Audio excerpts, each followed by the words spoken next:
Welcome to all of you in this lecture 9 of metal cutting. In last class, we have already discussed about uh, heat generation zone in the machining. We have already studied about primary shear zone, primary heat affected zone, secondary heat affected zone and tertiary.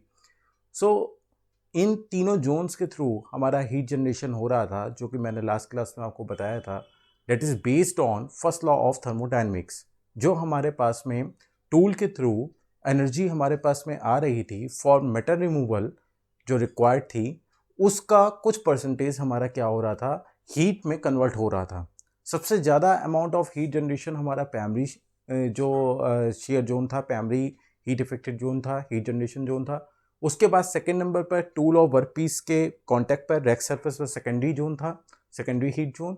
और tertiary heat zone जो हमारे पास में था, वो हमारे पास में वर्क पीस और टूल की फ्लैंक सरफेस के बीच में था.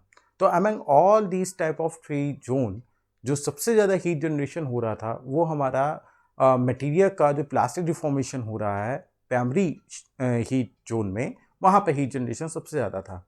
अब आज हम लोग टूल फेलियर के बारे में स्टडी करेंगे कि टूल में फेलियर होने से क्या क्या हमारे वर्कपीस पर जो परफॉर्मेंस हो रही है मशीनिंग की, उसमें क्या इफेक्ट पड़ता है, कितने तरह के टूल फेलियर होते हैं, ठीक है, और उन टूल फेलियर को हम किस तरीके से प्रिवेंट कर सकते हैं. हालांकि हम लोगों ने काफ़ी डिस्कस किया हुआ है कि जो थर्मल के थ्रू हीट में जो टूल में हमारा डिफॉर्मेशन हो रहा है, उसको हम कैसे कंट्रोल करेंगे. इसी के लिए वो हीट को कैलकुलेशन करने के लिए हमने वो जो 3 टाइप के जो जोन्स थे हीट के, उनके बारे में स्टडी किया था. तो अब हम लोग बात करते हैं टूल फेलियोर की. ठीक है, तो टूल फेलियोर हेडिंग डाल लीजिए, टूल फेलियर.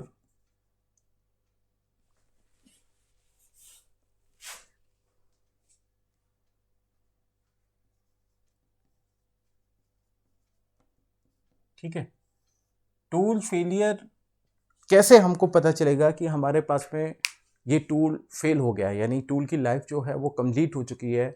अब हमको या तो टूल को शार्पनिंग करने की रिक्वायरमेंट होगी या फिर हमें टूल को चेंज करना पड़ेगा. तो सबसे पहले तो हम ये देखें कि टूल के फेल होने के बाद हमारे पास में किस तरीके से हम आइडेंटिफाई करेंगे कि नाउ अब टाइम आ गया है कि हम टूल को चेंज करें. तो देखिए, इस पर कुछ इफेक्ट हमारे पास में वर्कपीस पे आ रहे होंगे, हमारे मशीनिंग परफॉर्मेंस पे आ रहे होंगे. उनको हम वन बाई वन समझ लेते हैं. ठीक है, तो फर्स्ट वन है कि surface finish produce on workpiece. Surface finish produce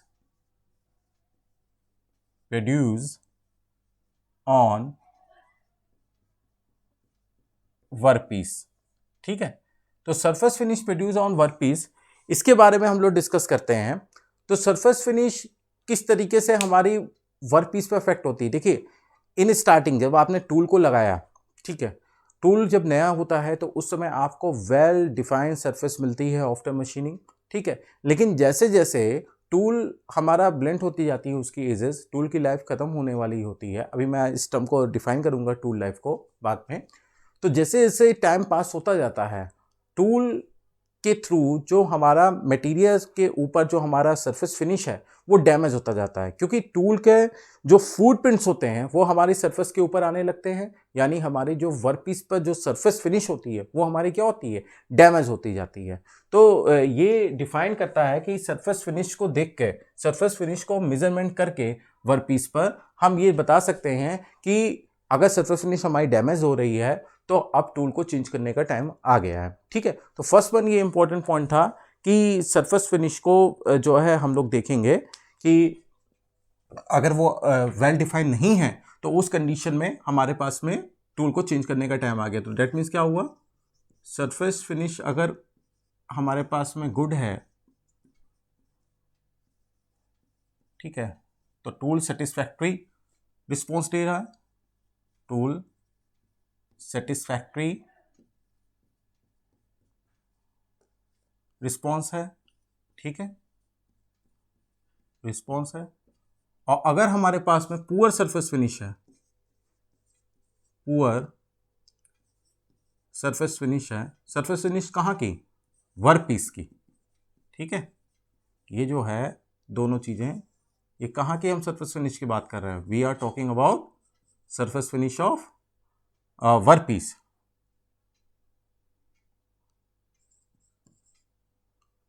ठीक है, तो सरफेस फिनिश अगर हमारे पास में बैड है, डेट मीन्स हमें क्या करना पड़ेगा? टूल को चेंज करना पड़ेगा। ठीक है, ये हो गया, ये हमारे पास में कंडीशन नेसेसरी हो जाएगी। ठीक है, तो फर्स्ट पॉइंट क्या है कि हम लोग सरफेस फिनिश को ऑब्जर्व करके ये देख सकते हैं कि हमारे पास में टूल फेल हुआ है कि नहीं हुआ है। पुअर सरफेस फिनिश आपकी कब आने लगेगी? जब हमारे पास में क्या हो जाएगा? टूल फेल हो जाएगा। ठीक है, यानी टूल अब जो होगा वो सेटिस्फैक्टरी रिस्पॉन्स नहीं दे रहा होगा। ठीक है, ये हो गया, तो फर्स्ट वन तो ये हो गया। सेकेंड वन हमारे पास में क्या है? फोर्सेस। मैंने आपको बताया था कि मशीनिंग जब हम लोग करते हैं तो उस कंडीशन में क्या होते हैं?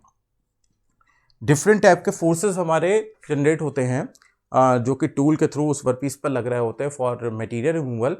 अगर हम लोग बात करें तो यहाँ पर दो तरह के फोर्सेस थे, एक एक्चुअल फोर्सेस थे, एक मेजरेबल फोर्सेस थे। तो वॉटेवर आप कोई भी फोर्स की बात करें, भाई मेजरेबल फोर्सेस की वैल्यू अगर बढ़ेगी तो ऑब्वियस सी बात है एक्चुअल फोर्सेस की वैल्यू भी बढ़ेगी। हम लोगों ने इन दोनों का आपस में रिलेशन पढ़ रखा है ऑलरेडी। तो अगर हमारे पास में टूल जब फेल होता है, ठीक है, तो उस कंडीशन में जो हमारे कटिंग फोर्सेस होते हैं उनकी वैल्यू भी क्या हो जाती है? वो इंक्रीज हो जाती है। कब? When tool fail. ठीक है, जब टूल फेल हो जाएगा उस कंडीशन में जो हमारे पास में कटिंग फोर्सेस हैं उनकी वैल्यू क्या होगी? इंक्रीज करती है जब टूल फेल हो जाता है। तो अगर आपका मशीनिंग प्रोसेस हो रहा है उसमें एकदम से हमारे पास में कटिंग फोर्सेस जो हमारे रिक्वायर्ड फोर्सेस हैं उनके कंपेयर में वो वैल्यू काफ़ी ज़्यादा बढ़ जाती है, तो उस कंडीशन में क्या होगा? हमारे पास में टूल फेल होने की कंडीशन यहाँ पर जनरेट हो जाएगी। ठीक है, तो आप ये कह सकते हैं कि हाँ अब टूल फेल हो गया है, अब इसको चेंज करने का टाइम आ गया है क्योंकि कटिंग फोर्सेस जो हैं वो ज़्यादा हो रहे हैं। ठीक है, अब कटिंग फोर्सेस अगर ज़्यादा होंगे तो ऑब्वियस सी बात है जो हमारे पास में कटिंग फोर्सेस के रिस्पेक्ट में ही होता है टर्म, वो हमारे पास में क्या होता है? Power consumption. ठीक है, पावर कंजम्पशन। तो ऑब्वियस सी बात है जब कटिंग फोर्सेस हमारे बढ़ रहे हैं, ठीक है, ये पावर कंजम्पशन था, ये वाला टर्म आपके पास में फोर्सेस था। ठीक है, तो पावर कंजम्पशन में क्या होगा? अगर कटिंग फोर्सेस बढ़ रहे हैं, कटिंग फोर्सेस की वैल्यू अगर हमारे पास में क्या हो रही है? इंक्रीज हो रही है, तो ऑब्वियस सी बात है उससे क्या होगा? पावर कंजम्पशन भी हमारे पास में बढ़ जाएगा।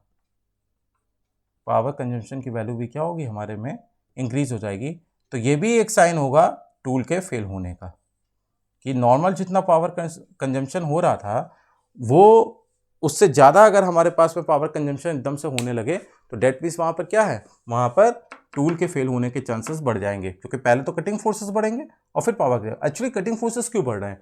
क्योंकि जैसे जैसे टूल फेल होने की ओर टेंस होगा उसकी जो एजेस होंगी वो हमारी ब्लेंट होती जाएंगी और ब्लेंट एजेस से आपको पता है कि जो कटिंग फोर्सेस होंगे वो हमें ज़्यादा एप्लीकेशन करने पड़ेंगे मटेरियल को रिमूव करने के लिए। तो इस वजह से यहाँ पर कटिंग फोर्सेस की वैल्यू बढ़ेगी तो ऑब्वियसली बात है पावर कंजम्पशन की वैल्यू बढ़ेगी और जो कि हमारा साइन होगा टूल के फेल होने का। ठीक है, तो ये हमारे पास में हो गई। नेक्स्ट वन पॉइंट है टेम्परेचर ऑफ चिप। ठीक है, तो मैं इसको ऊपर लिखे दे रहा हूं, टेम्परेचर ऑफ चिप। ठीक है, टेम्परेचर ऑफ चिप का क्या इफेक्ट पड़ेगा? ये फोर्थ पॉइंट है, टेम्परेचर ऑफ चिप।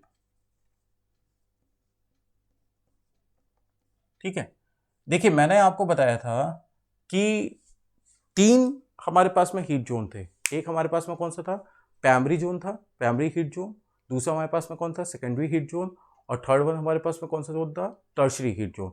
और ये तीनों जोन आपस में कहाँ पर मिल रहे थे? टूल नोज पर मिल रहे थे। ठीक है, और नोज के आगे ही हमारे क्या होता था? प्लास्टिक डिफॉर्मेशन ऑफ मटेरियल वाला जो जोन था, प्राइमरी जोन था, वो वहां पे आ जाता था। तो आप ऑब्वियस सी बात है कि जब ये तीनों जोन वहां पर नोज पर टूल की मिलेंगे तो वहां पर टेम्परेचर की वैल्यू क्या होगी? बहुत ज़्यादा हाई हो जाएगी। अब इसी नोज के आगे ही हमारा क्या हो रहा है? Material in the form of chip rack surface से स्लाइड करता हुआ ऊपर जा रहा है। तो जैसे इसका टेम्परेचर बहुत ज़्यादा हाई होगा तो चिप का जो कलर होगा वो हमारा चेंज होने लगेगा। चिप का कलर जो है वो हमारा, वैसे नॉर्मल मैनर में अगर देखा जाए तो चिप जो होता है वो लाइट ब्लू या मेटेलिक कलर का होता है, बट लाइट ब्लू से अगर वो ब्लैक या बर्न कलर में कन्वर्ट हो जाए, ठीक है, ये लाइट ब्लू कलर में होता है या मेटेलिक कलर में होता है चिप, ठीक है, मेटेलिक कलर में होता है। अगर ये लाइट ब्लू या मेटेलिक कलर से चेंज होके ये क्या हो जाए, ये कन्वर्ट होके इसका कलर जो है वो चेंज होके हमारा जो है ब्लैक हो जाए या बर्न कलर हो जाए, ठीक है, ब्लैक और बर्न कलर हो जाए, डेट मीन्स वहां पर क्या है, जो टेम्परेचर हमारे लिए रिक्वायर्ड है उससे ज्यादा टेम्परेचर वहां पर जनरेट हो रहा है, और ये भी हमारा क्या करेगा, टूल के फेल होने के चांसेस को बढ़ाएगा। ऑब्वियस सी बात है, देखिए सब चीजें आपस में एक दूसरे से रिलेट हैं। सपोज मान लीजिए हमारा टूल फेल हो रहा है, ठीक है, तो टूल फेल होगा तो मैंने बताया उसकी एजेस ब्लेंट होंगी, उससे कटिंग फोर्सेस हमारे क्या होंगे, वो हाई हो जाएंगे, जितने रिक्वायर होने चाहिए मटेरियल रिमूवल के लिए उससे वैल्यू क्या हो जाएगी, हाई हो जाएगी कटिंग फोर्सेस की। अब कटिंग फोर्सेस की वैल्यू हाई होगी तो ऑब्वियस सी बात है पावर कंजम्पशन जो होगा उसकी वैल्यू भी हमारी क्या हो जाएगी मशीनिंग में, वो भी हाई हो जाएगी। अब देखिए जब कटिंग फोर्सेस हाई हो गए हैं तो ऑब्वियस सी बात है जो पावर हमारी जो ट्रांसफर हो रही है टूल से वर्कपीस में उसकी वैल्यू भी बढ़ जाएगी, और जब उसकी वैल्यू बढ़ेगी, जो एनर्जी हमारी ट्रांसफर हो रही है, तो ऑब्वियस सी बात है उसी एनर्जी का एक पार्ट हमारा वहां पर क्या कर रहा है, हीट को जनरेशन कर रहा है। तो जब एनर्जी की वैल्यू हमारी जो टूल से वर्कपीस में ट्रांसफर हो रही है उसकी वैल्यू अगर बढ़ेगी तो ऑब्वियस सी बात है जो हमारी एनर्जी कन्वर्ट हो रही है हीट में नॉर्मल कंडीशन के कंपेयर में अब क्या होगी, उसकी वैल्यू भी ज़्यादा बढ़ेगी, हीट की वैल्यू भी क्या होगी, ज़्यादा बढ़ेगी मशीनिंग में जो जनरेट कर रही है। और जब वो हीट की वैल्यू ज़्यादा बढ़ेगी तो उसकी वजह से वहाँ पर टेम्परेचर भी उस जोन का बढ़ेगा, और टेम्परेचर अगर ज़्यादा बढ़ेगा तो ऑब्वियस सी बात है जो चिप है वो भी हमारा बर्न हो जाएगा, ठीक है। तो ये सारी चीज़ें आपस में क्या है, एक दूसरे से रिलेट कर सकते हैं आप, जो कि ये साइन है कि टूल हमारा क्या हो रहा है, फेल हो रहा है, ठीक है।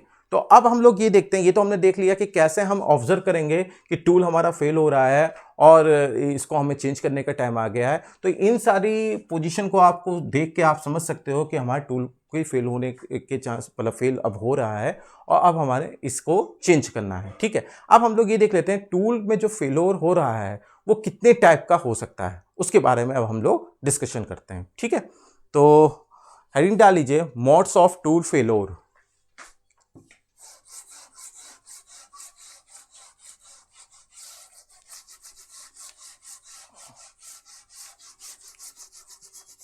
इसमें हम लोग ये देखेंगे कि टूल में जो फेलियर हो रहा है, जो फेलोर हो रहा है वो कितने तरीके का हो सकता है, ठीक है।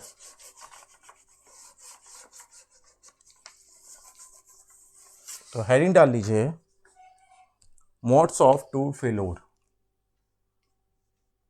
मोड्स ऑफ टूल फेलोर,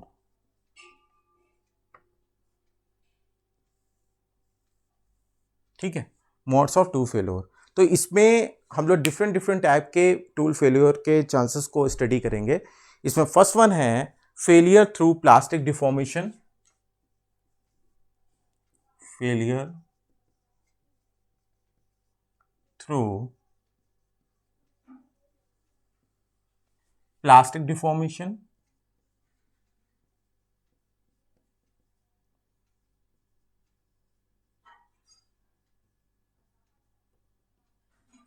ठीक है। सेकेंड वन रीड कीजिए, failure through mechanical breakage, failure through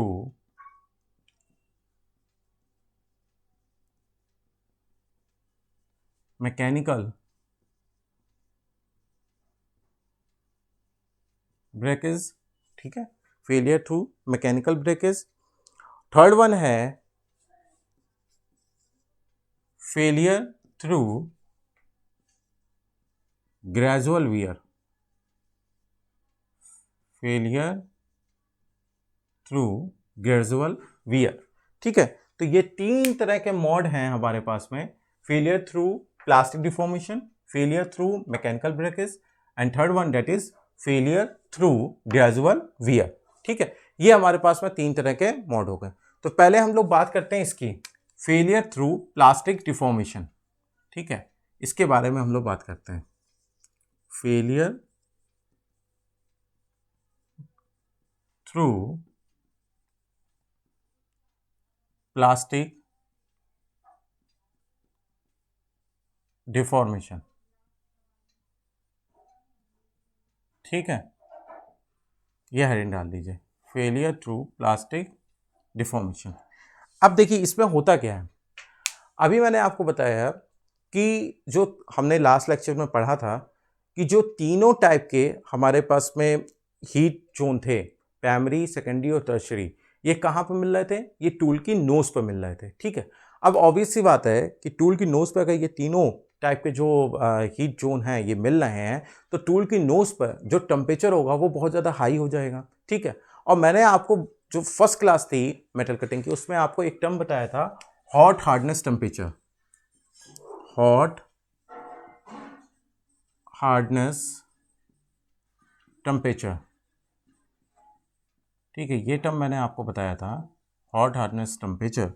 तो इस हॉट हार्डनेस टेम्परेचर में क्या होता था कि आप अगर किसी भी मटेरियल में एक temperature, hot hardness temperature define होता था कि उस पर्टिकुलर टेम्परेचर पर अगर आप हीट अप कर देते हैं तो वहां पर क्या होता है, मटेरियल की जो हार्डनेस होती है उसमें सिग्निफिकेंट रिडक्शन होता है। ठीक है, उस पर्टिकुलर टेम्परेचर, जैसे जैसे आप मटेरियल के टेम्परेचर को आप हाई करते जाओगे वैसे वैसे क्या होगा, मटेरियल की जो हार्डनेस होती है वो रिड्यूस होती जाती है, और वो मिनिमम टेम्परेचर जिसमें मटेरियल की हार्डनेस में होने वाला रिडक्शन सिग्निफिकेंट हो, वो मटेरियल का क्या कहलाता है, हॉट हार्डनेस टेम्परेचर कहलाता है। तो सेम चीज ये हमारा मेटल कटिंग में जो कटिंग टूल है उस पर भी ये चीज वैलिड होती है। जैसे जैसे आपको पता है कि टूल की नोज पर तीनों तरह के जोन हमारे मिल रहे हैं, तो टूल की नोज का टेम्परेचर क्या होगा, वो बढ़ेगा। और अगर वो टेम्परेचर, अगर जो टूल की नोज का टेम्परेचर है वो टूल की मटेरियल की हॉट हार्डनेस टेम्परेचर से ज़्यादा हो जाए, ठीक है, तो उस कंडीशन में क्या होगा, टूल का अगर नोज का टेम्परेचर टूल की मटेरियल की हॉट हार्डनेस टेम्परेचर से ज़्यादा हो जाए, तो उस कंडीशन में क्या होगा, उसकी हार्डनेस जो होगी टूल की मटेरियल की वो रिड्यूस हो जाएगी। और अगर ये हार्डनेस वर्कपीस के कंपेयर में रिड्यूस हो गई, ठीक है, वर्कपीस की हार्डनेस से टूल की हार्डनेस उस पर्टिकुलर हायर टेम्परेचर पर, हॉट हार्डनेस टेम्परेचर पर कम हो गई इन कंपेयर टू वर्कपीस, तो उस कंडीशन में क्या होगा, टूल मटेरियल को कट करने के बजाय खुद ही अपने आप में क्या होगा, डिफॉर्म हो जाएगा। ठीक है, बात समझ में आ रही कि नहीं आ रही है? ठीक, हो सकता है रूम टेम्परेचर पर टूल की हार्डनेस हमारी क्या हो, वर्कपीस की हार्डनेस से ज़्यादा हो। कन्वेंशनल मशीनिंग का यही कॉन्सेप्ट है कि वही मटेरियल किसी दूसरे मटेरियल को कट कर सकता है जिसकी हार्डनेस वर्कपीस के कंपेयर में क्या हो, ज़्यादा हो। तो हो सकता है रूम टेम्परेचर पर तो जो आप टूल मटेरियल ले रहे हो उसकी हार्डनेस क्या हो, ज़्यादा हो in compare to workpiece. But जैसे जैसे मशीनिंग में टेम्परेचर बढ़ा और कहीं वो टेम्परेचर उस टूल के मटेरियल के हॉट हार्डनेस टेम्परेचर से ज़्यादा हो गया, और उसके बाद जो हार्डनेस में रिडक्शन हो रहा है, टूल मटेरियल की हार्डनेस में होने वाला रिडक्शन वर्कपीस की हार्डनेस से होने वाले रिडक्शन से अगर ज़्यादा हो गया और टूल का जो हार्डनेस है वो कम हो गया इन कंपेयर टू वर्कपीस, तो उस कंडीशन में हमारा क्या होगा, टूल वहां पर डिफॉर्म कर जाएगा। तो इस तरह का जो हमारे पास में टूल फेलोर होता है that is called as failure through plastic deformation. तो इसमें आप इसको मैं अगर पॉइंट वाइज रिलेट करना चाहूँ तो क्या होगा, अगर hot hardness temperature of tool, ठीक है, eight hot hardness temperature of tool, hardness of tool, hardness of tool अगर हमारे पास में क्या हो जाए, लेस हो जाए, hardness of workpiece, hardness of workpiece अगर ये हो जाए, ठीक है, हार्डनेस ऑफ टूल ये लेस हो जाए हार्डनेस ऑफ वर्कपीस से, तो उस कंडीशन में हमारा क्या हो जाएगा, टूल में प्लास्टिक डिफॉर्मेशन हो जाएगा। टूल में क्या होगा, प्लास्टिक डिफॉर्मेशन हो जाएगा और क्या होगा, टूल फेल हो जाएगा। टूल क्या हो जाएगा, फेल हो जाएगा। ठीक है, तो ये हमारे पास में कंडीशन आ जाएगी। फर्स्ट वन जो हमारे पास में था that is failure through plastic deformation. Okay, तो ये हमारे पास कंडीशन आ गई कि अगर आपका hot hardness temperature of tool पर आप पहुंच जाते हो और हार्डनेस ऑफ टूल उस कंडीशन में किस पर, एट हॉट हार्डनेस टेम्परेचर पर जो हार्डनेस ऑफ टूल है वो कम हो जाए हार्डनेस ऑफ वर्कपीस से, तो उस कंडीशन में क्या होगा, टूल जो है उसमें प्लास्टिक डिफॉर्मेशन हो जाएगा और टूल क्या हो जाएगा, फेल हो जाएगा। यानी मटेरियल को विदाउट डिफॉर्म किए हुए टूल सेल्फ ही क्या हो जाएगा, फेल हो जाएगा। तो ये तो हमारे पास में फर्स्ट कंडीशन होगी, फेलियर थ्रू प्लास्टिक डिफॉर्मेशन। अब हम लोग बात करते हैं सेकेंड वन की, that is failure through mechanical breakage. ठीक है, तो सेकेंड वन में फेलियर थ्रू मैकेनिकल ब्रेकेज में क्या है, तो इसमें ध्यान रखिए, मैंने आपको कास्टिंग में बताया था कि कास्टिंग में एक डिफेक्ट होता है जिसे हम लोग कहते हैं ब्लो होल्स। ठीक है, कास्टिंग में एक डिफेक्ट होता है that is called as blow holes. ठीक है, ब्लो होल्स क्या होता है, हमें ये पता है कि कास्टिंग में जब आप लिक्विफाई मोल्टेन मटेरियल को कैविटी में फीड करते हो और अगर उस लिक्विफाई मोल्टेन मटेरियल में कुछ एटमॉस्फेरिक गैसेस अंदर डिजॉल्व हैं, ठीक है, तो उस कंडीशन में क्या होगा कि जब मटेरियल हमारा कैविटी वाला मटेरियल जो है वो सॉलिडिफाई होता है तो वो गैसेस बाहर निकलने की कोशिश करती हैं। ठीक है, और वो गैसेस बाहर निकलने के लिए क्या करेंगी, ऑब्वियसली बात है टॉप सरफेस जो उस कैविटी के ऊपर है मटेरियल की वो पहले सॉलिडिफाई होगी। ठीक है, तो ये गैसेस जो होती हैं जो इनसाइड इंट्रैप थी वो बाहर निकलने के लिए उस टॉप सरफेस पर होल करते हुए बाहर निकल जाती हैं। ठीक है, तो जो हमारे पास टॉप सरफेस होती है उस पर आप देखोगे तो कुछ इस तरह का स्ट्रक्चर आपको मिलता है, इसमें छोटे छोटे छोटे छोटे होल्स मिल जाते हैं। ठीक है, अब हमको पता है कि आफ्टर कास्टिंग, ठीक है, कास्टिंग परफॉर्म करने के बाद हम क्या चाहते हैं, हम ये चाहते हैं कि जो कास्टिंग के आउटपुट से हमको जो सरफेस मिलती है वो थोड़ी सी रफ होती है, तो उसको वेल डिफाइंड सरफेस, उसकी सरफेस फिनिश को इंप्रूव करने के लिए हम क्या करते हैं, टॉप लेयर को मशीनिंग के थ्रू कट कर देते हैं। तो जो हमारी जस्ट टॉप के नीचे वाली बॉटम वाली जो सरफेस होती है उसकी जो सरफेस फिनिश होती है वो बहुत अच्छी होती है। तो कास्टिंग से हमें फाइनल आउटपुट मिला, उसमें टॉप सरफेस पर कुछ इस तरह के ब्लो होल्स थे। ठीक है, जो कि बन गए थे हमारे डिफेक्ट की वजह से। अब हम जब इस सरफेस को ऊपर से रिमूव करना चाहेंगे ताकि हमारी जो सरफेस फिनिश है वो इंप्रूव हो जाए कास्टिंग प्रोडक्ट की, तो उस कंडीशन में प्रॉब्लम क्या आएगी कि आप जैसे ही इसको रिमूव करना चाहोगे, एक छोटी सी लेयर को आप हटाना चाहोगे थ्रू मशीनिंग प्रोसेस, तो जहां जहां पे ये ब्लो होल्स आ रहे हैं वहां पर जैसे ही ये मशीनिंग के through tool in blow holes के कांटेक्ट में आएगा वहां पर फोर्सेस में फ्लक्चुएशन होगा।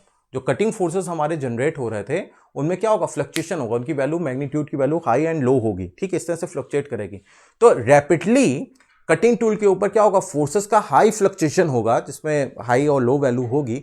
उस कंडीशन में चूंकि ये सडन इंपैक्ट पड़ रहा है टूल के ऊपर, तो टूल के फेलोर होने के चांसेस बढ़ जाते हैं। या एक और दूसरा रीजन हो सकता है, सपोज कास्टिंग के टाइम में, कास्टिंग करते वक्त कुछ इंप्योरिटीज हमारी क्या हो गई, उस मटेरियल के साथ में डिपॉजिट हो गई और वो सॉलिडिफाई हो गया मटेरियल, तो क्या होगा, बीच बीच में कुछ इंप्योरिटीज होंगी यहां पर। ठीक है, ये कुछ इंप्योरिटीज होंगी। अब जब ये इंप्योरिटीज होंगी, ये क्योंकि ये फॉरेन मटेरियल है जो कि हमारे पेरेंट मटेरियल के साथ में मिला हुआ है, तो ऑब्वियसली बात है उसकी स्ट्रेंथ कुछ और होगी। तो जैसे ही आप मशीनिंग करोगे और ये इंप्योरिटी वाले मटेरियल के साथ में वो टकराएगा हमारा टूल मशीनिंग करने के टाइम में, तो एकदम से चूंकि मटेरियल चेंज हुआ, तो मटेरियल चेंज होने की वजह से उसकी स्ट्रेंथ चेंज हुई मटेरियल की, और वहां उसी की वजह से हमारे पास में क्या होगा, कटिंग फोर्सेस में भी फ्लक्चुएशन आएगा। तो सडन हमारा कटिंग फोर्सेस में अगर फ्लक्चुएशन आएगा तो उस कंडीशन में हमारा क्या होगा, टूल के फेलोर होने के चांसेस बढ़ जाएंगे। क्योंकि किसी भी चीज पर अगर सडन चेंज आएगा फोर्सेस में, तो ऑब्वियसली बात है उसमें मैकेनिकल ब्रेकेज होने की प्रोबेबिलिटी क्या होगी, वो बढ़ जाएगी। तो इस तरह का अगर हमारे पास में सिस्टम है तो वहां पर जो टूल में फेलोर होता है वो क्या होता है, फेलियर टू मैकेनिकल ब्रेकेज होता है। ठीक है, तो इसको भी हम पॉइंट वाइज नोट कर लेते हैं जिससे कि आपको बाद में पढ़ते वक्त याद रहेगा। ठीक है, तो मैं इसको मिटा के लिखे दे रहा हूं। ठीक है, तो इसमें जो है सेकंड पॉइंट हम लोग लिख लेते हैं, that is failure through mechanical breakage. Failure through mechanical breakage.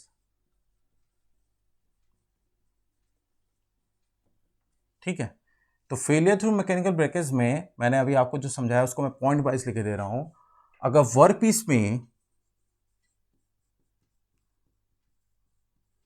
Piece में क्या हो, ब्लो होल्स हो,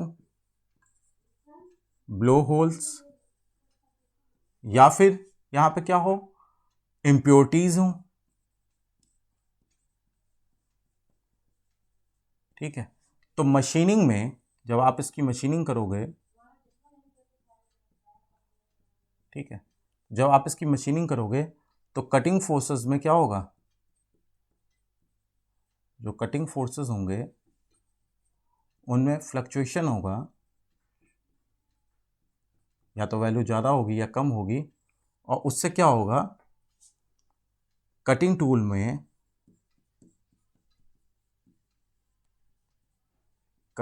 में क्या होगा, मैकेनिकल ब्रेकेज होगा, ठीक है। तो ये कुछ इस तरह का हमारे पास में आएगा स्ट्रक्चर, जब अगर हमारे पास में क्या हो रहा है, फेलियर थ्रू मैकेनिकल ब्रेकेज हो रहा है, ठीक है। तो आई थिंक ये आप लोगों को समझ में आ गया होगा। थर्ड वन हमारे पास में आता है फेलियर थ्रू ग्रेजुअल वियर, ठीक है। फेलियर थ्रू ग्रेजुअल वियर का मतलब क्या है यहां पर, उसको समझ लीजिए। जब आप कोई मशीनिंग ऑपरेशन कॉन्टिन्यूस कर रहे हैं, ठीक है, तो वियर ऑफ टूल जो है वो लगातार होता जाएगा, ठीक है। अब ये जो वियर ऑफ टूल हो रहा है ये डिफरेंट तरीके का हो सकता है। ये जो है हमारे पास में क्रेटिव वियर भी हो सकता है, ये फ्लैंक वियर भी हो सकता है, अभी हम लोग डिस्कस करेंगे। लेकिन मोटे तौर पे आप समझ लीजिए कि इसमें क्या हुआ कि अगर फेलियर थ्रू ग्रेजुअल वियर की बात करें तो आप अगर लगातार कंसिस्टेंट मशीनिंग ऑपरेशन कर रहे हैं और वहां पर टूल लगातार, टूल में क्या हो रहा है, वियर होता जा रहा है, टूल में क्या हो रहा है, लगातार वियर होता जा रहा है, तो एक सिचुएशन के बाद टूल क्या हो जाएगा, वो फेल हो जाएगा, ठीक है। तो ये किस तरीके से होता है और ये कितने टाइप का हो सकता है, इसके बारे में अब हम लोग बात करते हैं, ठीक है। तो हेडिंग डाल लीजिए, that is failure through gradual wear, ठीक है। इसको मैं मिटा देता हूं।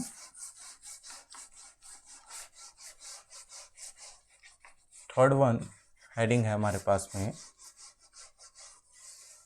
कटिंग टूल में जो फेलियर हो रहा है, that is third one failure through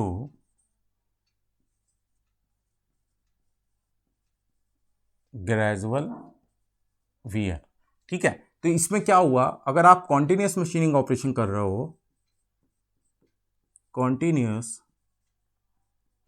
machining operation हो रहा है, कॉन्टिन्यूस मशीनिंग ऑपरेशन हो रहा है, ठीक है, तो उससे क्या होगा, हमारे पास में टूल वियर होगा, टूल वियर कॉन्टिन्यूस होगा, ठीक है। और इस तरह का जो हमारे पास में ऑपरेशन होगा that is called failure through gradual wear, और इसी से हमारे पास में क्या होगा, टूल बाद में जाके फेल हो जाएगा, ठीक है। इसी से हमारे पास में क्या होगा, टूल आगे जाके जो होगा वो फेल हो जाएगा, ठीक है। अब ये कितनी तरीके का होता है, तो ये ध्यान रखिए, हम जो ये वियर होता है ग्रेजुअल वियर, इसको हम दो पार्ट में डिवाइड कर सकते हैं। एक हमारे पास में क्रेटिव वियर होता है, ठीक है, एक हमारे पास में क्या होता है, क्रेटर वियर, ठीक है। इसको मैं स्टेप से नंबरिंग कर दे रहा हूँ क्योंकि फर्स्ट सेकंड वैसे कर चुका हूँ। और दूसरा हमारे पास होता है that is flank wear. Second one हमारे पास में कौन सा है, दैट इज फ्लैंक वियर। तो अब हम लोग क्या करेंगे, क्रेटर वियर और फ्लैंक वियर को पढ़ेंगे कि क्रेटर वियर किस तरीके से होता है। तो क्रेटर वियर जो होता है वो हमारा टूल की रैक सरफेस पे होता है, ठीक है, अभी मैं बताऊंगा आपको कैसे हो रहा है। और ये हमारा जो होता है फ्लैंक वियर जो होता है वो हमारा टूल की फ्लैंक सरफेस पे होता है, ठीक है। तो इसको हम लोग जो है अभी स्टडी कर लेते हैं वन बाय वन। पहले क्रेटिव वियर पढ़ेंगे, फिर उसके बाद में फ्लैंक वियर पढ़ेंगे, ठीक है। तो वो देखते हैं अभी। हम लोग अब बात कर रहे थे क्रेटर वियर की, जो कि फेलियर थ्रू ग्रेजुअल वियर में था। आप इस फिगर में इस चीज़ को देख सकते हो, ये हमारे पास में वर्क पीस है, ठीक है, ये हमारे पास में वर्क पीस है, ये हमारे पास में चिप है, ठीक है, ये कटिंग टूल है, ठीक है। तो ये यहाँ पर क्या हो रहा है कि मशीनिंग ऑपरेशन हो रहा है। आप जरा ध्यान से देखिए, यहाँ पर ये टूल की रैक सरफेस है, ये टूल की जो है ये रैक सरफेस है। इस रैक सरफेस पे अगर आप देखिए तो शैलो स्पेरिकल डिप्रेशन टाइप का एक बन रहा है, ये देखिए, ये शैलो स्पेरिकल डिप्रेशन टाइप का बन रहा है, क्रेटर टाइप का बन रहा है, इस तरीके से टूल की ये रैक सरफेस पे, ठीक है। ये जो इस तरह का इफेक्ट हमारे पास में आ रहा है, that is called as crater wear. ये जो हमारा कहलाता है वो क्या कहलाता है, क्रेटर वियर कहलाता है। ये टूल की रैक सरफेस पे आता है। तो इसके रीजन क्या है, इसका रीजन जो है, फर्स्ट वन अगर आप रीजन की बात करो तो क्या होगा, चिप में अगर कुछ एब्रेसिव पार्टिकल्स हैं, ठीक है, चिप में कुछ एब्रेसिव पार्टिकल्स हैं, तो अगर उनके साथ में आपका जो ये हमको पता है कि इन दोनों के बीच में, चिप और टूल की रैक सरफेस के बीच में कैसा कांटेक्ट होता है, फ्रिक्शनल कांटेक्ट होता है, ठीक है। तो यहां पर क्या होगा, जो फ्रिक्शन का कांटेक्ट है, फ्रिक्शनल कांटेक्ट, ये मैं रीजन की बात कर रहा हूं, ठीक है, रीजंस जो है इसके, frictional contact in between tool rack surface and chip. अब उससे क्या होगा, अगर हमारे पास में चिप में कुछ एब्रेसिव पार्टिकल्स हैं, ठीक है, तो ये एब्रेसिव पार्टिकल क्या होंगे, इस फ्रिक्शनल कांटेक्ट होने की वजह से टूल की रैक सरफेस से जब स्लाइड करते हुए जाएंगे तो ये रैक सरफेस को क्या करेंगे, एब्रेसिव पार्टिकल इरोड करेंगे। तो ये जो इरोजन होगा ये डीप स्पेरिकल शेप का बनता चला जाएगा, that is called as crater wear. तो एक तो ये रीजन है, ठीक है। सेकेंड वन क्या है, यही एब्रेसिव एक्शन की बात कर लीजिए, एब्रेसिव एक्शन ऑफ माइक्रोचिप्स, ठीक है।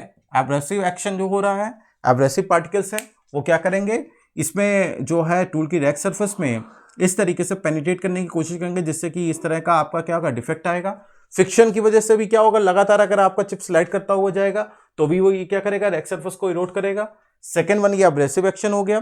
थर्ड वन मैंने आपको बताया था BUE formation, build up edges formation. तो बिल्ड अप एजेस फॉर्मेशन में भी क्या होगा, उसमें भी अगर कुछ एब्रेसिव पार्टिकल्स हैं तो वो क्या करेंगे, वो यहाँ पे वेल्ड हो जाते थे, हाई टेम्परेचर जनरेट हो जाने की वजह से फ्रिक्शनल जो हीट हमारी जनरेट हो रही थी वो क्या कर रही थी, रैक सरफेस का टेम्परेचर बहुत ज्यादा हाई कर रही थी।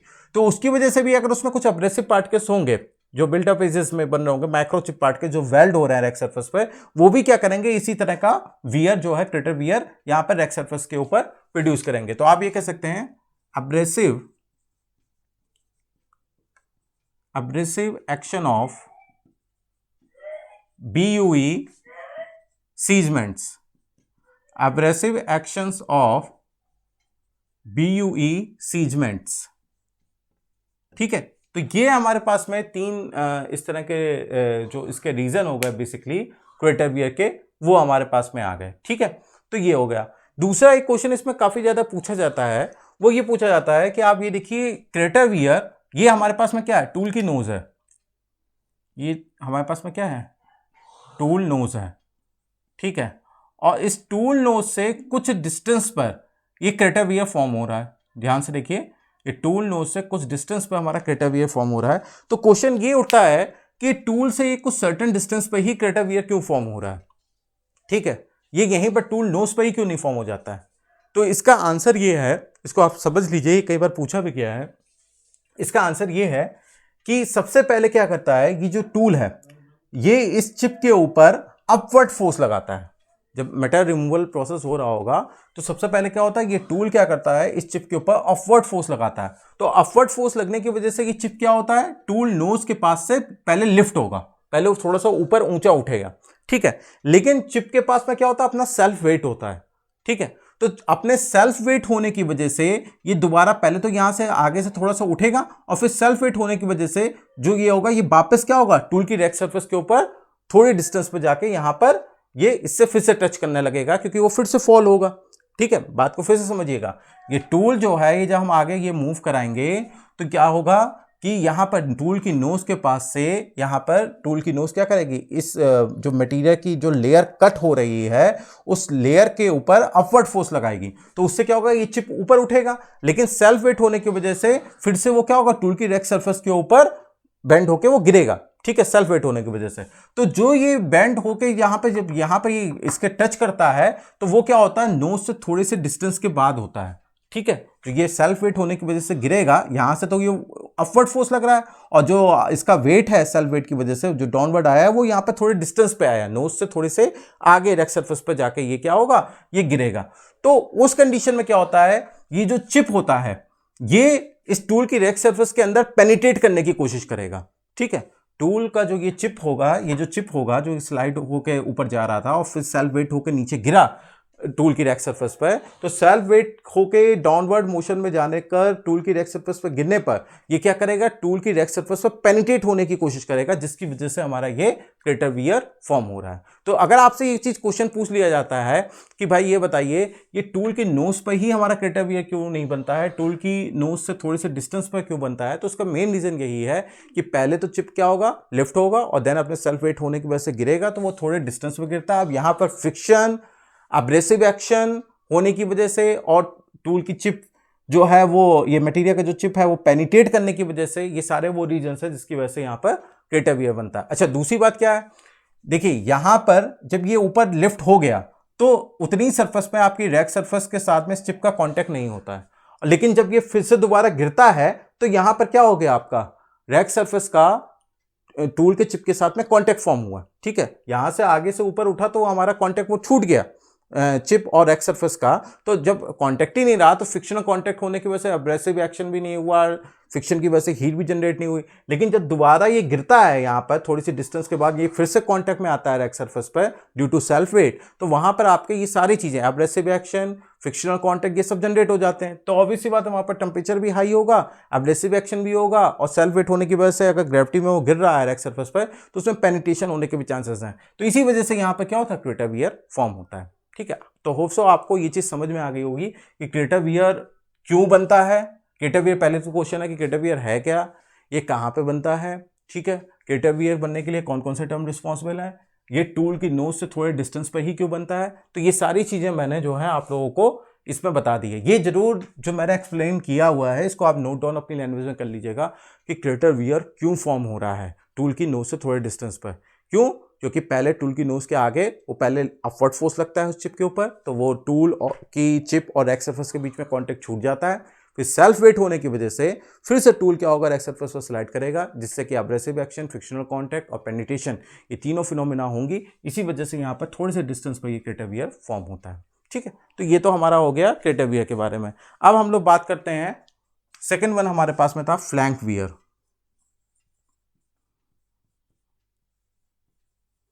फ्लैंक वियर, ठीक है, ये था, इसको हमने सेकंड ऑप्शन कर दिया। फ्लैंक वियर कहां पर हो रहा है, फ्लैंक वियर हमारे टूल की फ्लैंक सरफेस, फ्लैंक सरफेस कहां होती है, ये आपकी जो मशीन सरफेस है और टूल के बीच में होती है। ठीक है, तो ये फ्लैंक सरफेस पर आप देखिए टूल नोज के पास में जो ये आपको वियर दिख रहा है, ये जो इस तरीके से मैंने डार्क कर रखा है, that is called as flank wear. तो फ्लैंक वियर क्या है, ये बेसिकली जो आपकी ये मशीन सरफेस है और टूल की फ्लैंक सरफेस के बीच का जो फ्रिक्शनल कांटेक्ट होता है उसकी वजह से जो अब्रेसिव एक्शन आ रहा है, या यहाँ पर कुछ माइक्रोचिप्स पार्टिकल अगर यहाँ पर पड़े हुए हैं वो टूल की फ्लैंक सरफेस पर पेनिट्रेट होने की कोशिश करते हैं, तो इन सारे रीजंस की वजह से यहाँ पर क्या होता है, फ्लैंक वियर का फॉर्मेशन होता है। तो फ्लैंक वियर के फॉर्मेशन के जो रीजंस हैं उसको हम लोग अब नोट डाउन कर लेते हैं। उसके लिए presence of friction at tool work interface, इसमें फर्स्ट है presence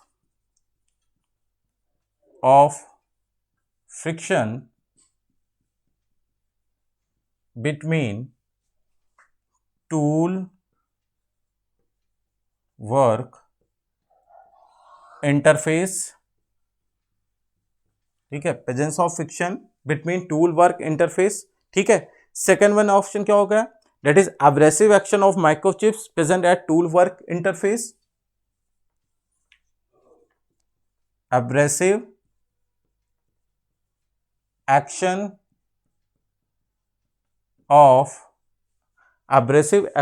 of microchips present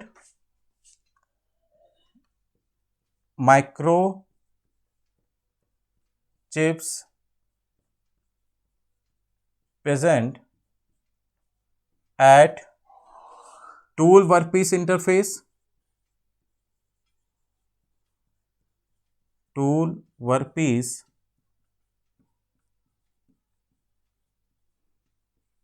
interface, ठीक है। ये हमारे पास में सेकंड ऑप्शन हो गया। और जो थर्ड वन रीजन है हमारे पास में, दैट इज डिफ्यूजन वियर।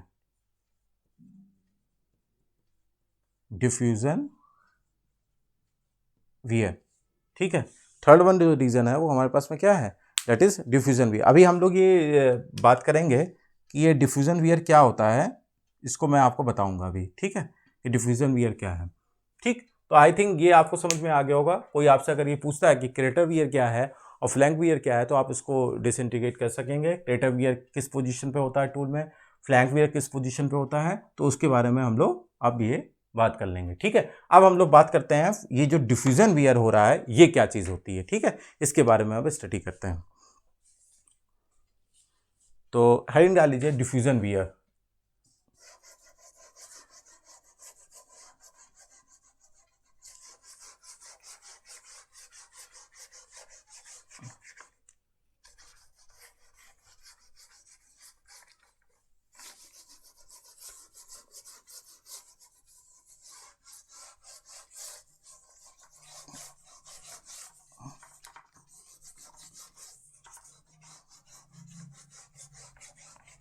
तो क्रेटर वियर पढ़ लिया हम लोगों ने, फ्लैंक वियर पढ़ लिया, अब हम लोग पढ़ते हैं डिफ्यूजन वियर।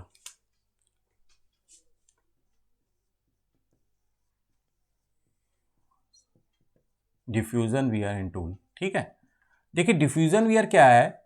डिफ्यूजन वियर का मतलब ये हुआ कि जैसे आप मशीनिंग ऑपरेशन कर रहे हो, ठीक है, और मशीनिंग ऑपरेशन करते वक्त टूल और वर्कपीस के बीच में अगर टूल से कुछ मटेरियल डिफ्यूज हो और वर्कपीस के ऊपर डिपॉजिट होता जाए, मशीनिंग ऑपरेशन कर रहे हैं आप और टूल से मटेरियल निकल के वर्कपीस के ऊपर डिपॉजिट होता जाए, टूल से मटेरियल का डिफ्यूजन हो रहा है और वर्कपीस पर डिपॉजिट हो रहा है, तो इस तरह का जो हमारे पास में वियर होता है that is called as diffusion wear. तो इसको नोट डाउन कर लीजिए कि ड्यूरिंग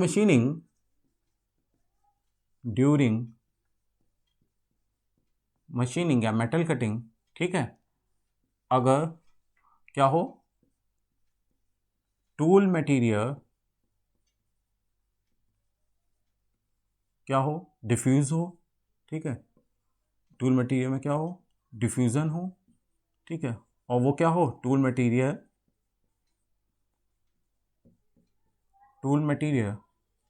डिपॉजिट हो ऑन वर्कपीस, तो आपका इस तरह का जो वियर होगा वो हमारा क्या होगा, डिफ्यूजन वियर होगा भाई, क्योंकि टूल का मटेरियल तो चला गया ना वर्कपीस के ऊपर। तो इस तरह का जो हमारे पास में जो टूल में जो वियर होगा, डिफ्यूजन वियर कहाँ, टूल में। ठीक है, तो ये फिनोमेना हो गया। अब इसको अगर एग्जाम्पल से आप समझें, तो अगर आप आयरन यानी Fe की, ठीक है, मशीनिंग कर रहे हैं,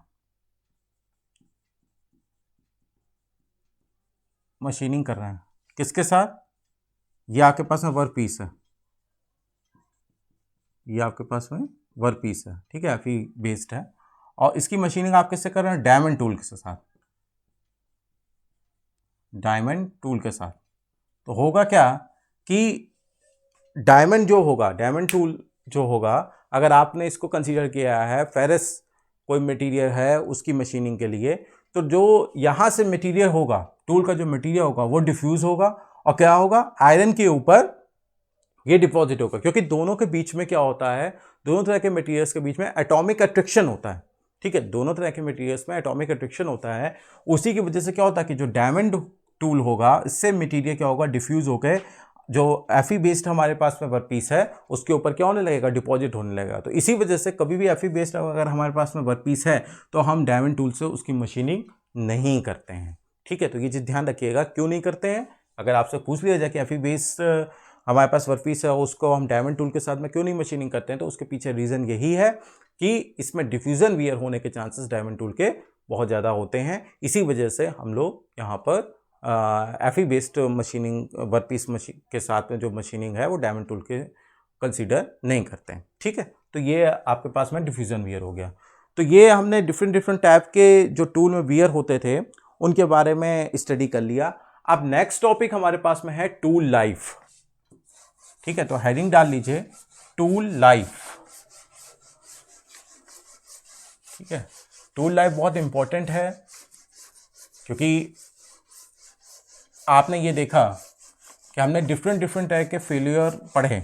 ठीक है, अब अगर आप टूल लाइफ को डिफाइन करना चाहते हो और फेलियर से टूल फेलियर से उसको कनेक्ट करोगे तो आप क्या कहोगे कि मान लीजिए एक हमारे पास में टूल फेल हो गया था। ठीक है, आपने उस टूल को रिप्लेस किया और एक नया टूल लगाया और वो नया टूल मशीनिंग ऑपरेशन कर रहा है। जब वो नया वाला टूल भी फेल हो जाए, ठीक है, तो पहले वाले टूल के फेल होने से नए वाले टूल के फेल होने के बीच का जो टाइम ड्यूरेशन होगा that is called as tool life. या इसको आप अगर दूसरे वर्ड में आप बोलो तो आप ये कहो कि अगर मान लीजिए जैसे आपकी वर्कशॉप में भी था, आपने देखा होगा कि वहाँ पे जो कार्बाइड टूल होता है उसको ये लोग वर्कशॉप वाले रीग्राइंड करके फिर से उसको यूज़ कर लेते हैं। ठीक है, तो आप अगर इसको मैं दूसरे वर्ड में अगर इसकी डेफिनेशन को डिफाइन करूँ तो एक बार टूल की ग्राइंडिंग करने के बाद, एक बार टूल की ग्राइंडिंग करने के बाद जब दोबारा ग्राइंडिंग करने की रिक्वायरमेंट हो, दोबारा ग्राइंडिंग करने की रिक्वायरमेंट कब होगी, जब टूल सेटिस्फैक्टरी रिस्पांस नहीं दे रहा होगा। सेटिस्फैक्टरी रिस्पांस आप कैसे चेक कर रहे थे, मैंने आपको बताया था सरफेस फिनिश के through, power consumption, cutting forces, है ना, टेम्परेचर, इन सारे फैक्टर्स आप देखते थे कि ये सेटिस्फैक्टरी रिस्पांस नहीं कर रहा है। तो एक बार ग्राइंडिंग करने के बाद दोबारा जो ग्राइंडिंग करने के लिए रिक्वायरमेंट आई, इसके बीच का जो टाइम इंटरवल है that is called as tool life. ठीक है, तो सक्सेसिव ग्राइंडिंग्स के बीच का जो टाइम ड्यूरेशन है that is called as tool life. या इसको और मैं अगर इजी मैनर में डिफाइन करूं तो टूल लाइफ क्या हुआ, वो टाइम ड्यूरेशन जिसमें कोई टूल सेटिस्फैक्टरी रिस्पांस देता रहता है, वो टाइम ड्यूरेशन जिसमें कोई भी टूल जो है वो सेटिस्फैक्टरी रिस्पांस दे that is called as tool life of that particular cutting tool. तो इसको हम लोग नोट डाउन कर लेते हैं।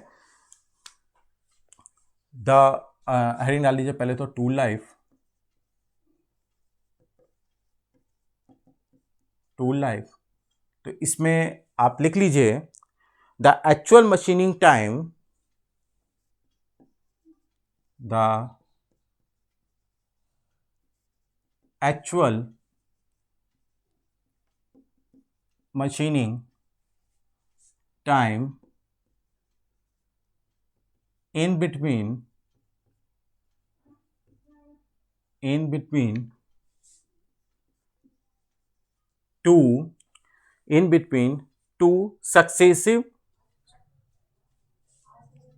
successive the actual machining time in between two successive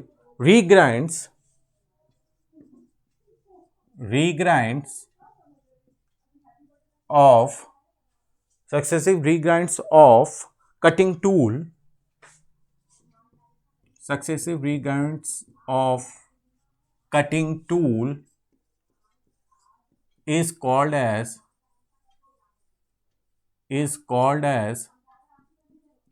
tool life, is called as tool life। ठीक है, तो ये हमारे पास में क्या हो गई, डेफिनेशन हो गई टूल लाइफ की।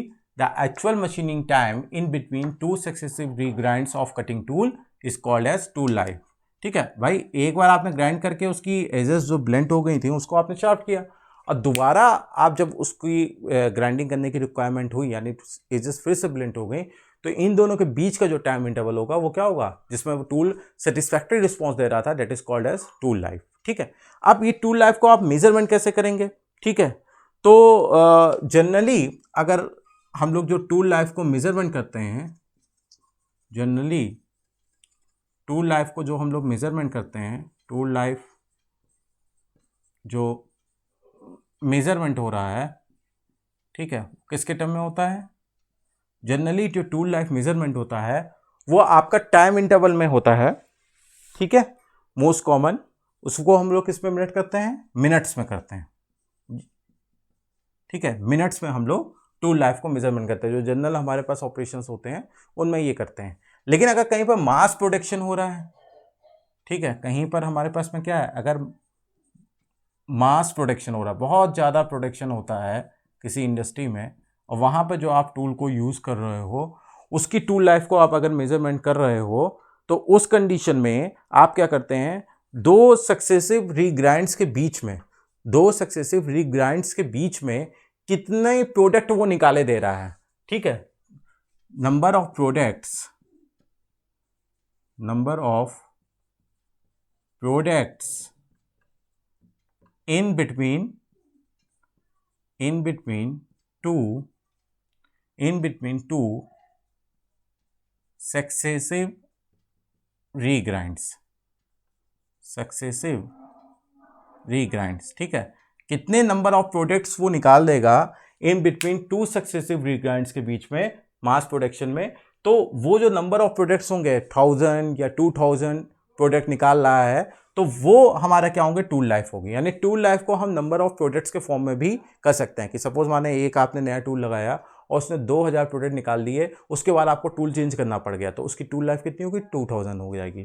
फर्स्ट वन केस में क्या था, जो जनरल हम लोग मेजरमेंट करते हैं कि कितनी देर तक, मान लीजिए कोई टूल है वो 50 मिनट्स उसकी टूल लाइफ है। 50 मिनट टूल लाइफ का मतलब क्या हुआ कि 50 मिनट्स तक वो अगर मशीनिंग ऑपरेशन करता है, उसके बाद हमको टूल चेंज करने या उसको रिग्राइंड करने की रिक्वायरमेंट होगी, ठीक है।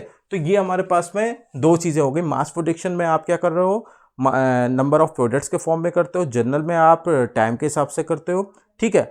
और अगर रफ मशीनिंग हो रही है, रफ मशीनिंग हो रही है, ठीक है, रफ मशीनिंग अगर हमारे पास में है, तो रफ मशीनिंग में जो हम लोग टूल लाइफ को मेजरमेंट करते हैं, वो हम क्या करते हैं, volume of material removal, volume of material removal during two successive regrinds, during two successive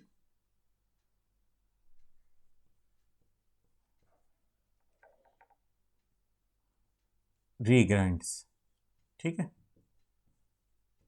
ये हो गया। तो वॉल्यूम ऑफ मटेरियल जो है, जितना अमाउंट आपका निकला है वॉल्यूम का mm³ में, एक जैसे आपने नया टूल को लगाया और फिर उसको आपको दोबारा चेंज करने की ज़रूरत पड़ी, तो उसके बीच में नेट कितना वॉल्यूम उसने मटेरियल का रिमूव किया, that is called as tool life. ये किसके, अगर कोई रफ मशीनिंग हमारे पास में प्रोसेस जो है वो अगर हो रहा है, ठीक है। तो ये हमारे पास में टूल लाइफ को मेजरमेंट करने के तरीके हो गए, ठीक है। अब ये जो टूल लाइफ है, इस पर कौन कौन से फैक्टर जो है वो इन्फ्लुएंस करेंगे, ठीक है, उसके बारे में हम लोग स्टडी कर लेते हैं। ये कौन कौन से जो चीज़ें होती हैं वो टूल लाइफ के ऊपर इफेक्ट डाल रही होंगी, उसके बारे में अब हम लोग स्टडी करते हैं, ठीक है। तो हेडिंग डाल लीजिए, फैक्टर्स इन्फ्लुएंसिंग टूल लाइफ, ठीक है, factors influencing tool life.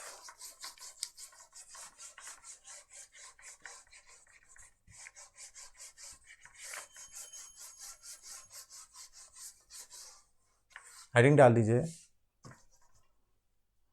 Factors influencing tool life.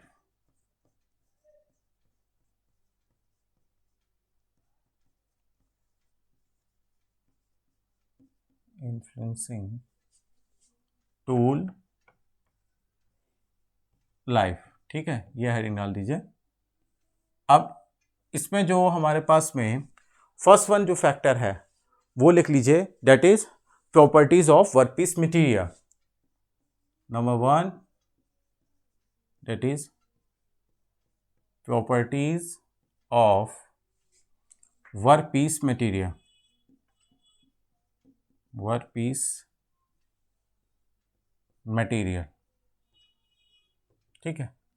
अब प्रॉपर्टी ऑफ वर्कपीस मटेरियल कैसे इसको अफेक्ट करती है, इसको आप समझ लीजिए कि अगर आपके पास में कोई वर्कपीस है, ठीक है, कोई वर्कपीस है, उसकी हार्डनेस को आप इंक्रीज करते हो, ठीक है, वर्कपीस की हार्डनेस को आप इंक्रीज करते हो, तो वर्कपीस की हार्डनेस को इंक्रीज करने से क्या होगा, वर्कपीस की हार्डनेस इंक्रीज की, उससे क्या हुआ, फोर्सेस एंड पावर कंजम्पशन जो होगा, फोर्सेस एंड पावर कंजम्पशन जो हो रहा है उसकी वैल्यू भी हमारी क्या होगी, इंक्रीज होगी। और फोर्सेस एंड पावर कंजम्पशन अगर हमारा बढ़ रहा है तो टूल को भी क्या करना पड़ेगा, फोर्सेस, ज़्यादा फोर्सेस फेस करने पड़ेंगे। तो उस कंडीशन में यहाँ पर टूल की जो टूल लाइफ होगी वो हमारी क्या हो जाएगी, भाई फोर्सेस पावर कंजम्पशन बढ़ा तो उससे क्या हुआ, हमारे पास में जो टूल वियर है उसकी वैल्यू बढ़ी, और टूल वियर की वैल्यू अगर बढ़ी तो टूल लाइफ की वैल्यू हमारी क्या होगी, वो डिक्रीज करेगी। ठीक है, तो देखिए सब एक दूसरे से को रिलेटेड है कि अगर प्रॉपर्टीज ऑफ वर्कपीस मटेरियल में कोई ऐसा हम वर्कपीस मटेरियल ले रहे हैं, अब जैसे कि निकल बेस ऑलाइज होते हैं, ठीक है, सुपर ऑलाइज होती हैं, उनमें क्या होता है, उनकी हार्डनेस बहुत ज़्यादा होती है, जो कि ये एयरक्राफ्ट एप्लीकेशन में कंबशन चैम्बर डिज़ाइन में यूज़ होते हैं, उसमें ज़्यादा हार्ड मटेरियल की हमारी रिक्वायरमेंट होती है। तो उन सुपर ऑलाइ की मशीनिंग में यही प्रॉब्लम आती है कि उनकी जो वर्कपीस होता है उसकी हार्डनेस बहुत ज़्यादा होती है, जिससे कि उसकी ड्यूरिंग मशीनिंग फोर्सेज और पावर कंजम्पशन जो टूल के थ्रू लग रहे हैं उनकी वैल्यू भी बढ़ जाएगी, उससे टूल का वियर बढ़ता है। भाई हाई फोर्सेस बढ़ेंगे तो ऑब्वियसली बात है टूल का वियर भी ज़्यादा होगा, और टूल का वियर ज़्यादा होगा तो ऑब्वियसली बात है जो टूल लाइफ होगी वो हमारी क्या हो जाएगी, डिक्रीज हो जाएगी। तो फर्स्ट वन जो फैक्टर था वो था प्रॉपर्टीज ऑफ वर्कपीस मटेरियल था। सेकेंड वन था हमारे पास में टूल ज्योमेट्री, इसको तो ऑलरेडी हम लोगों ने डिस्कस कर रखा है, ठीक है, टूल ज्योमेट्री। ठीक है, मैंने आपको बताया था कि अगर आप टूल में क्या करो, रैक सरफेस की वैल्यू को रैक एंगल की वैल्यू को बढ़ाते हो, ठीक है, रैक एंगल की वैल्यू को आप बढ़ा रहे थे तो हमारे पास में क्या हो रहा था, जो पावर कंजम्पशन और कटिंग फोर्सेस थे, ठीक है, power consumption and cutting forces, ये पॉजिटिव रैक एंगल की बात कर रहा हूँ, पॉजिटिव रैक एंगल की वैल्यू को बढ़ा रहे हैं तो पावर कंजम्पशन और कटिंग फोर्सेस जो थे उनकी वैल्यू क्या होती थी, वो डिक्रीज करती थी। ये मैंने आपको पहले से पढ़ा रखा है, इनकी वैल्यू डिक्रीज होती थी तो उससे क्या होता था, तो टूल वियर होगा, भाई पावर कंजम्पशन और कटिंग फोर्सेस अगर डिक्रीज करेंगे तो टूल वियर भी हमारा कम होगा और टूल लाइफ आपकी क्या होगी, वो आपकी इम्प्रूव होगी। ठीक है, तो इस तरह से हमारे पास में ये स्ट्रक्चर आ रहा है कि रैक एंगल की वैल्यू को बढ़ाने पर पावर कंजम्पशन कटिंग फोर्सेस की वैल्यू डिक्रीज होगी, टूल वियर हमारे पास में क्या होगा, डिक्रीज करेगा, और टूल लाइफ हमारी क्या होगी, वो इम्प्रूव होगी। तो ये चीज़ होगी हमारे पास में। ठीक है, थर्ड वन हमारे पास में क्या है sorry, use of cutting fluid. ठीक है, इसको मैं ऊपर लिखे दे रहा हूँ, थर्ड वन हमारे पास में है यूज ऑफ कटिंग फ्लूइड। तो ये भी मैंने आपको पहले ही बता रखा है कि जब कटिंग फ्लूइड का आप यूज करते हो तो कटिंग फ्लूइड बेसिकली क्या करता है, जो हीट वहां पर जनरेट हो रही थी मशीनिंग जोन में उसको ये डिसिपेट करने का काम करता है। भाई कटिंग फ्लूइड क्या हो सकता है, कटिंग फ्लूइड आपका क्या होगा, या तो लुब्रिकेंट होगा या कूलेंट होगा। तो लुब्रिकेंट क्या करता है, बेसिकली जो फ्रिक्शन हमारा जनरेट था हो रहा था टूल और वर्कपीस के इंटरफेस पर, चिप के इंटरफेस पर, उसको क्या करता है, ये वो रिड्यूस करता है फ्रिक्शन को, लुब्रिकेंट। और अब जब फ्रिक्शन की वैल्यू हमारी रिड्यूस होगी तो ऑब्वियसली बात है जो हीट जनरेट हो रही थी वो भी रिड्यूस होगी। ठीक है, और जब हीट रिड्यूस होगी तो टेम्परेचर भी ड्रॉप होगा, और टेम्परेचर अगर कम बना रहेगा तो ऑब्वियसली बात है जो थर्मल डिफॉर्मेशन हमारे टूल में हो रहे थे वो हमारे क्या होंगे, कम होंगे।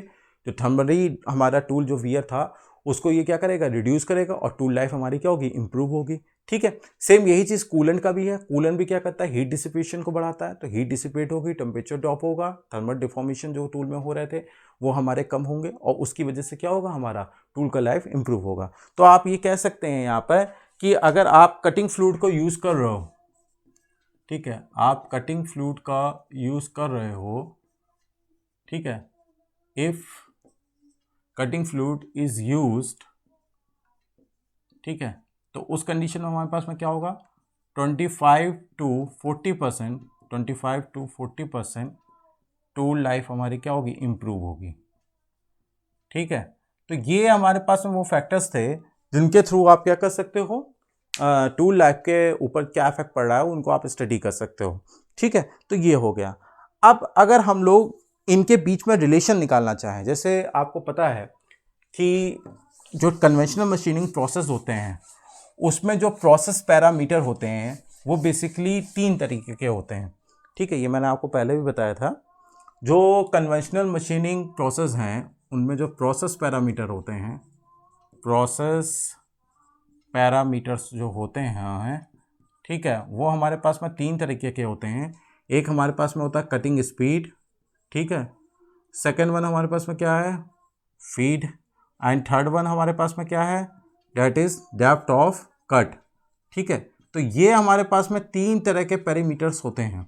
ठीक है, अब देखिए ये तीनों ही हमारे क्या कर रहे हैं, किस तरीके से टूल लाइफ के ऊपर अफेक्ट कर रहे हैं उसके बारे में हमको स्टडी करना है। ठीक है, तो एक टेलर थे, टेलर ने ये बताया कि जो सबसे ज़्यादा इफेक्ट हमारा टूल की लाइफ को करता है इन प्रोसेस पैरामीटर्स में, भाई किसी भी मशीनिंग ऑपरेशन में आप उसमें कटिंग स्पीड देते हो, जिसके थ्रू जैसे टर्निंग ऑपरेशन आप ले रहे हो, तो टर्निंग ऑपरेशन में क्या करोगे, वर्क पीस को आप चक में क्लैम्प कर दोगे और रोटेशन देते हो, तो वो रोटेशन क्या हो गया, दैट इज कटिंग स्पीड हो गई उसकी।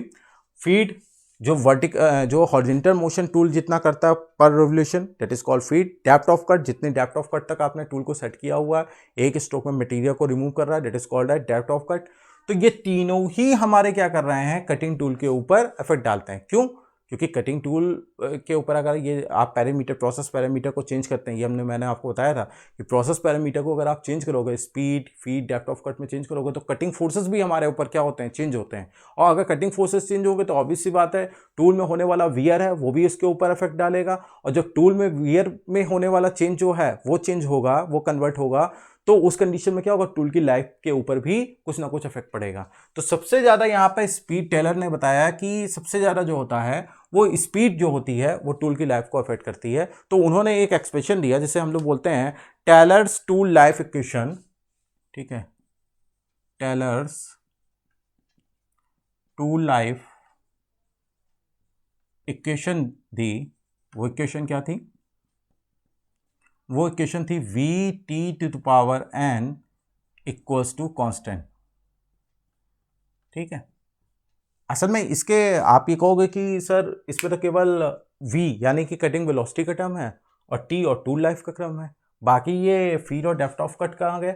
एक्चुअली टेलर्स ने ये बताया था कि सबसे ज़्यादा इफेक्ट जो है वो स्पीड का पड़ता है, कटिंग वेलोसिटी का पड़ता है।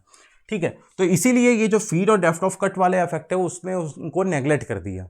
ठीक है, तो हमारे पास में ये क्वेश्चन क्या थी, वी टी की power N equal to constant आ गई। इस पर बेस काफ़ी ज़्यादा न्यूमेरिकल भी बनते हैं, ये काफ़ी ज़्यादा इंपॉर्टेंट है टेलर टूल लाइफ इक्वेशन। तो यहाँ पर आप नोट कर लीजिए कि अगर यहाँ पर जो v है वो हमारे पास में क्या है, कटिंग वेलोसिटी है। v यहाँ पे क्या है, दैट इज कटिंग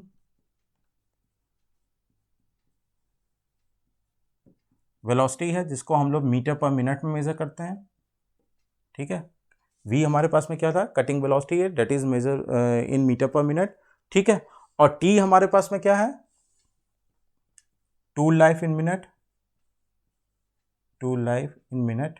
ठीक है, ये चीज ध्यान रखिएगा। आप टूल लाइफ किस पर्टिकुलर प्रोडक्ट के लिए ले रहे हैं, हो सकता है टूल लाइफ आपको क्या हो, number of products, number of component के फॉर्म में हो, नंबर ऑफ मटेरियल रिमूवल के, मतलब क्वांटिटी ऑफ मटेरियल रिमूवल के फॉर्म में हो, तो आपको उसको टाइम में चेंज करना पड़ेगा। ठीक है, that will depend upon type of problem. ठीक है, तो यहाँ पर वैसे जनरल जो अधिकतर प्रॉब्लम्स होती हैं उसमें क्या होता है, टूल लाइफ आपको मिनट में दी होगी, लेकिन अगर आपको नंबर ऑफ प्रोडक्ट्स में दी गई है या आपको वॉल्यूम के फॉर्म में दी गई है तो आपको उसको टाइम में चेंज करना पड़ेगा। तो ये हमारे पास में टी क्या हो गया, टूल लाइफ हो गई मिनट में। एन जो यहां पर है ये टेलर्स एक्सपोनेंट कांस्टेंट है, एन जो है यहां पर small N, that is Taylor's, एक मिनट,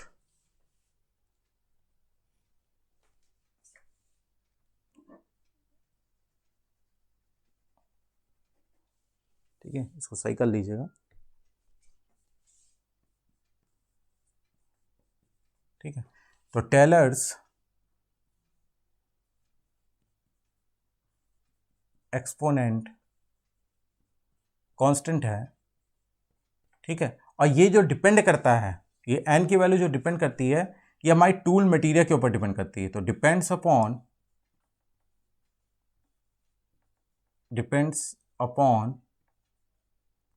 टूल मटेरियल,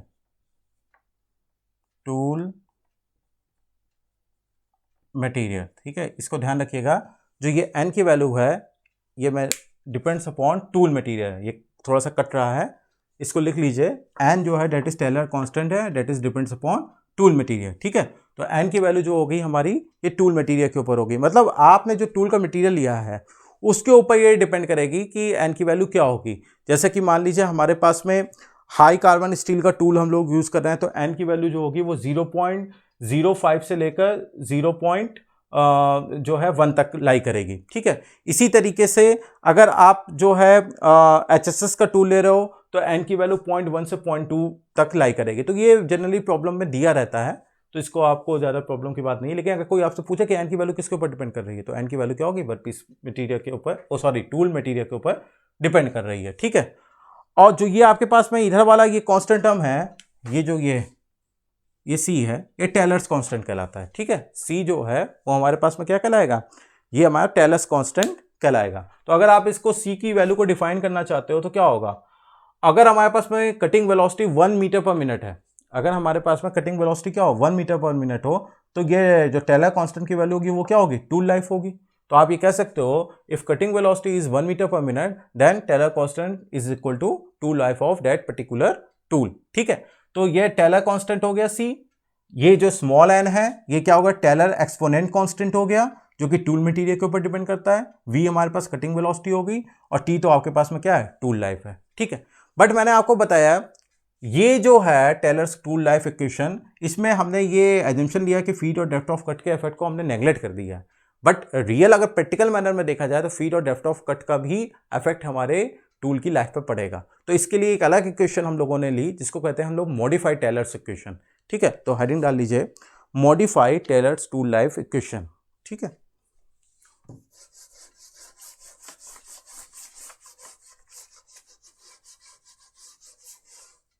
हेडिंग डाल लीजिए मॉडिफाइड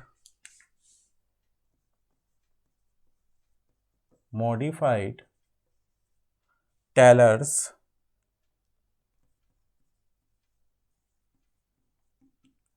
टूल लाइफ इक्वेशन। अब इसमें हम तीनों जो प्रोसेस पैरामीटर हैं उनके इफेक्ट को हम लोग कंसीडर करेंगे। तो हमारे पास में जो इक्वेशन आई वो क्या आई, V T to the power N, ठीक है, V T to the power N, ये तो पहले से ही थी। Feed F to the power P and depth मतलब D to the power Q is equal to constant, ठीक है, इज इक्वल टू कांस्टेंट। ये हमारे पास में आ रहा है, ये modified Taylor tool life equation है जिसमें हमारे तीनों के तीनों टर्म आ गए प्रोसेस पैरामीटर में। तो इसमें जो फीड है इसकी यूनिट क्या हो जाएगी, एमएम पर रिवोल्यूशन हो जाएगी, ठीक है। डेप्थ ऑफ कट डी, ये फीड को हमने एफ से रिप्रेजेंट किया है, ठीक है। डी जो हमारे पास है वो क्या है, डेप्थ ऑफ कट, ये हमारे किस में हो गई, एमएम में हो गई, ठीक है। पी और क्यू जो है हमारे पास में कांस्टेंट है, ठीक है। पी और क्यू जो है वो हमारे पास में कांस्टेंट है, तो इसमें लिख लीजिए P and Q R constant, और इन दोनों की वैल्यू क्या होती है, लेस देन 1 होती है। लेकिन अगर आप पी और क्यू में आपस में कंपेयर करो तो पी की वैल्यू क्या होती है, ग्रेटर देन क्यू होती है, ठीक है। अगर पी और क्यू में अगर आपस में आप कंपेयर कर रहे हो तो पी की वैल्यू क्या होगी, ग्रेटर देन क्यू होगी। वैसे पी और क्यू कांस्टेंट है, इनकी वैल्यू क्या होगी, लेस देन 1 होगी, ठीक है। तो ये हमारे पास में टर्म हो जाएगा। अब अगर आप ओवरऑल देखें कि इन तीनों चीजों में, ठीक है, इन तीनों चीजों में कौन कौन सी, वेलोसिटी, फीड और डेप्थ ऑफ कट में इफेक्ट कौन ज्यादा टूल लाइफ पे सबसे ज्यादा डालेगा, तो मैंने पहले ही आपको बताया कि वेलोसिटी होती है वो ज्यादा टूल लाइफ पे इफेक्ट डालती है, देन सेकंड नंबर पर फीड आएगा और सबसे कम इफेक्ट जो टूल लाइफ पे डालेगा वो डेप्थ ऑफ कट डालेगा, ठीक है। तो ये सीक्वेंस होता है सीक्वेंस ऑफ प्रोसेस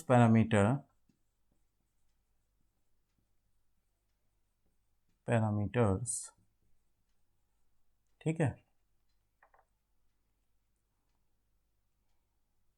किस बिहाफ पर, अफेक्ट ऑन टूल लाइफ। ठीक है, टूल लाइफ पर इफेक्ट डालने के अकॉर्डिंग जो सीक्वेंस आएगा वो क्या आएगा, सबसे ज़्यादा क्या होगा, टूल की कटिंग वेलोसिटी, वो जो प्रोसेस पैरामीटर में जो कटिंग वेलोसिटी है वो सबसे ज़्यादा हमारे क्या करेगी, टूल लाइफ पे इफेक्ट डालेगी। सेकंड नंबर पर फीड और थर्ड नंबर पर क्या होगा, डेप्थ ऑफ कट। तो ये हमारे पास क्या होगा, टेलर टूल लाइफ इक्वेशन होगी। तो इन दोनों पर काफ़ी बेस न्यूमेरिकल बनते हैं जो कि मशीनिंग में आते हैं, तो उसको आपको प्रैक्टिस करना होगा। ठीक है, तो आज जो है हम लोग यहीं तक रखते हैं। अब नेक्स्ट टर्न पे कुछ इसके जो प्रॉब्लम्स होंगे उसको हम लोग जो है देख लेंगे। ठीक है, तो okay, thank you very much.